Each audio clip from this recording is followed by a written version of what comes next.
My team recently ran a global enterprise-wide RFP for brand safety and ad viewability.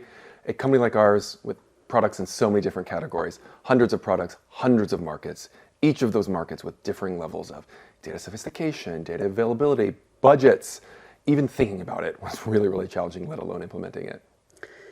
And how did this process work? Can you tell us about how you got it started? We started by focusing on fundamentals. Our goal was to have a consolidated view across platforms and ecosystems and environments. We worked with our internal teams and we spoke to the markets. We wanted to know what actually worked for them, what was on their roadmap, what were their challenges, what was their programmatic landscape looking like. For some, it was inflation, very top of mind, makes sense. For other markets, they had a big product launch in a year, so they were wondering how a vendor would factor that in. And for others, it was something else entirely. They were, for example, they wanted to know more about attention metrics. So we really got a huge range of answers. So this wasn't just the United States. This was a global Truly process? global, every Wow. market. No kidding. Were there any surprises in terms of what kinds of things did you look at, and what did you discover? 3 years ago, our agency ran this RFP for us, which was great. It was the best option we had at the time. You fast forward to now, we have a 500-person plus data and analytics team fully stood up, covering data governance, data stewardship, strategy, innovation, partnerships, you name it, all under one roof.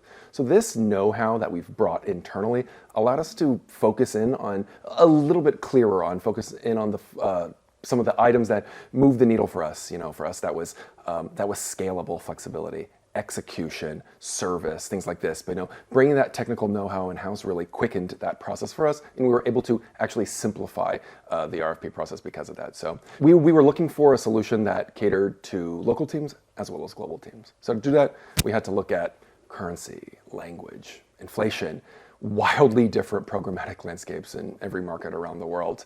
At the end of the day, we were catering to local markets from a global standpoint, and that was really the name of the game.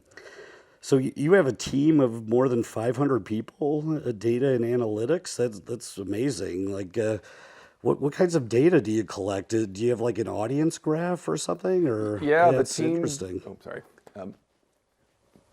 Our first employee was our chief data officer, Vikram Sumaya, who was hired a few months before the pandemic. Fast forward a few years, now we're at 500. I think we're on track to be over 700.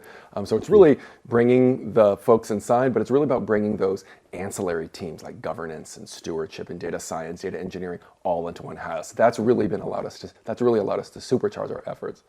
So Zach, looking ahead the next 6 months to a year, is there anything you're really excited about, either in this space or more broadly, or anything you'd like to see?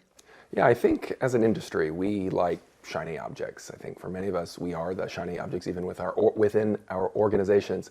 We have all this great tech that can unlock tremendous value, data clean rooms, CDPs. These are all amazing things. And I think in 2024 and onwards, we're going to see not a return to basics, but sort of a double click on fundamentals.